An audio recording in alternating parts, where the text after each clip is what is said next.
রাজনীতির কঠিন সময়, জেলের ভেতরের অন্ধকার ঘর বা হাসপাতালের একলা রাত, সব জায়গাতেই একজন নারীকে ছায়ার মতো পাশে দেখা গেছে। তার নাম কোনো ব্যানার বা পোস্টারে লেখা নেই। কে এই ফাতেমা, যাকে ছাড়া দেশের এক ক্ষমতাধর প্রধানমন্ত্রীর এক মুহূর্ত চলত না? আর কেনই বা এই ফাতেমা নিজের সন্তানদের একা রেখে স্বেচ্ছায় জেল খাটতে গিয়েছিলেন? সাবেক প্রধানমন্ত্রী শেখ হাসিনা কেন তাকে নিয়ে বাঁকা কথা বলতে চেয়েছিলেন? পৃথিবীতে শুনে সাজাপ্রাপ্ত আসামির জন্য আবার কাজের বুয়া থাকে। আর খালেদা জিয়ার যখন শেষ নিঃশ্বাস পড়ছিল, তখন সেই বন্ধ দরজার ঘরে কে ছিলেন? আজ আমরা একজন সাধারণ গৃহকর্মীর অবিশ্বাস্য ভালোবাসা আর 16 বছরের নীরব সংগ্রামের গল্প বলবো। পর্দার আড়ালে থাকা এই নারীর কাহিনী শুনলে আপনার চোখেও পানি চলে আসতে পারে।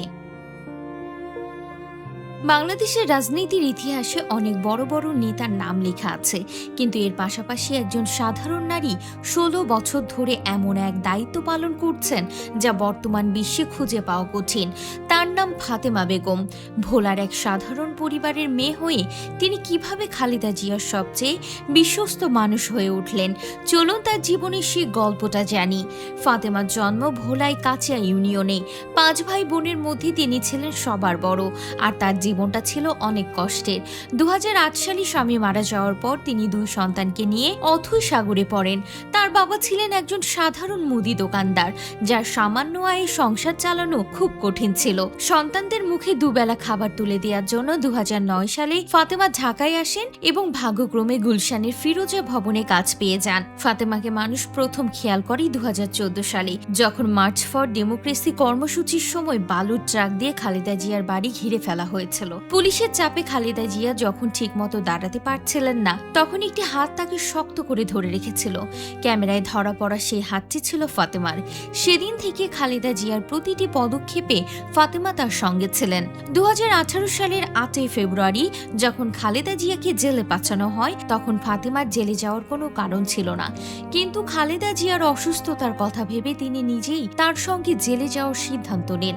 আদালতের অনুমতি নিয়ে তিনি স্বেচ্ছায় কারাবরণ করেন। প্রায় 774 দিন, অর্থাৎ 2 বছরেরও বেশি সময় ধরে তিনি নিজের পরিবার ও সন্তানদের কথা ভুলে গিয়ে জেলের ভেতরে খালেদা জিয়া সেবা করেছেন। রাজনীতিতে এমন আনুগত্যের উদাহরণ আর দ্বিতীয়টি নেই।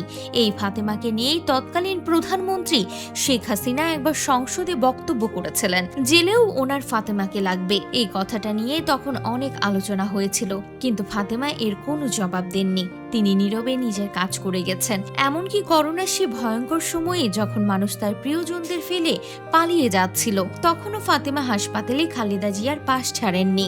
অবশেষে যখন খালেদা জিয়া মারা যান, তখন তার পরিবারের সদস্যদের পাশাপাশি সেই ঘরে ফাতেমাও উপস্থিত ছিলেন। 16 বছরের বিশ্বস্ত হাতটি সেদিন চিরদিনের জন্য আলাদা হয়ে গেল। খালেদা জিয়া দাফনের সময় হয়তো সবচেয়ে বেশি একা অনুভব করছিলেন এই ফাতেমাই, কারণ তিনি শুধু একজন গৃহকর্মী ছিলেন না, তিনি ছিলেন খালেদা জিয়ার ব্যক্তিগত নার্স, সহকারী এবং ছায়া সঙ্গী। ফাতেমা কোনো রাজনৈতিক কর্মী নন, তার কোনো বড় পদও নেই, কিন্তু খালেদা জিয়ার জীবনের কঠিনতম সময়ে তার অবদান অনেক বড় নেতার চেয়েও বেশি ছিল।